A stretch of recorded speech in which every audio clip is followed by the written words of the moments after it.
Mr. Broken Wings. Runaway emu later. Wayne in Preston says, I live in a one-bed flat. I rarely put the heating on. This month, despite having a broken boiler, my bill was £2,300. I'm fearing being forced onto a prepayment meter.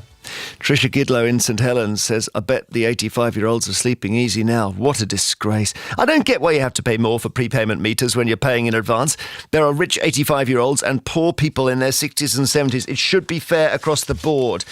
Lots and lots of this. Lee in Worcester says, I was threatened with these meters when I was unemployed. When I said that would leave me with no heating and unable to eat, they then tried to persuade me to have one fitted, and they told me it would benefit me.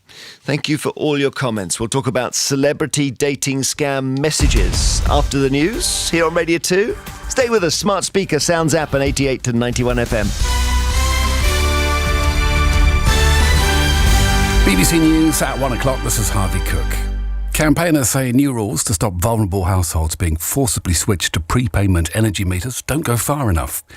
The treasurer of the Scottish National Party has been arrested in connection with an inquiry into its finances. And the late Queen's TV sketch with Paddington Bear has been tipped for a BAFTA. New rules have come into force banning energy companies from installing prepayment meters in the homes of customers over the age of 85 without their consent. All suppliers in England, Scotland and Wales have signed up to the Code of Conduct drawn up by the regulator Ofgem. Some campaigners have said the measures don't go far enough. Peter Smith from the fuel poverty charity National Energy Action is concerned the rules are voluntary. Really, we need to get these protections into the licence, the energy supply licence. This is still a voluntary agreement. Until all energy suppliers have signed up to this voluntary agreement and it's in the licence, we will still be uneasy about this current area. But Ofgem's chief executive, Jonathan Brearley, says tougher regulations could follow if energy companies don't comply. We cannot look at every case and we cannot look at everything suppliers do. So we can't guarantee there will be no bad practice out there. But we have the power and the ability to go deep into the company to see what's happening. And quite frankly, if we see some of the behaviours that have been reflected over the last few months, then we'll crack down on that with our enforcement powers, but equally we'll have to change the rules again. The treasurer of the Scottish National Party, Colin Beattie, has been arrested by police investigating the group's finances. 2 weeks ago, the party's former chief executive, Peter Murrell, was arrested and then released without charge, pending further inquiries. Our political correspondent in Holyrood, Jamie McIver, says officers started looking into the SNP's finances nearly 2 years ago. Questions were raised over how donations to the party were spent.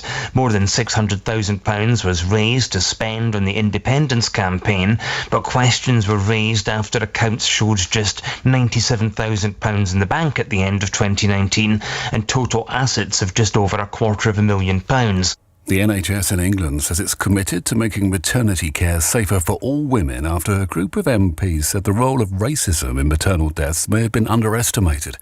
Research published last year found black women were 4 times more likely to die in pregnancy, childbirth or the period afterwards than white women. The Red Cross says it's nearly impossible to provide humanitarian assistance to people in the Sudanese capital, Khartoum, as fighting between rival military factions continues for a 4th day.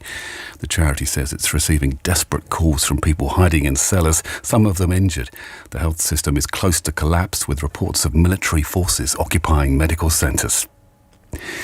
Video footage has been released of what the Kremlin says was a visit by President Putin to Russian-occupied parts of Ukraine. He's shown meeting military commanders. An advisor to President Zelensky said Mr. Putin had been to, as he put it, enjoy the crimes of his minions for the last time. Our Ukraine correspondent James Waterhouse explains why the visit is significant. What the Kremlin is trying to say is we're not going anywhere, regardless of any kind of Western-backed Ukrainian offensive which may follow, and that everything is going to plan. And we've seen that time and time again in Russia's invasion of Ukraine. When Russia is frustrated, where it is defeated in some areas, it never acknowledges defeats in that way. It tries to re-nose and refocus its campaign. The Italian authorities say they've captured a bear that killed a jogger on a mountain path 2 weeks ago. The same animal attacked 2 hikers in the area in 2020. Local officials wanted it to be put down, but a court suspended the order after appeals by environmental groups.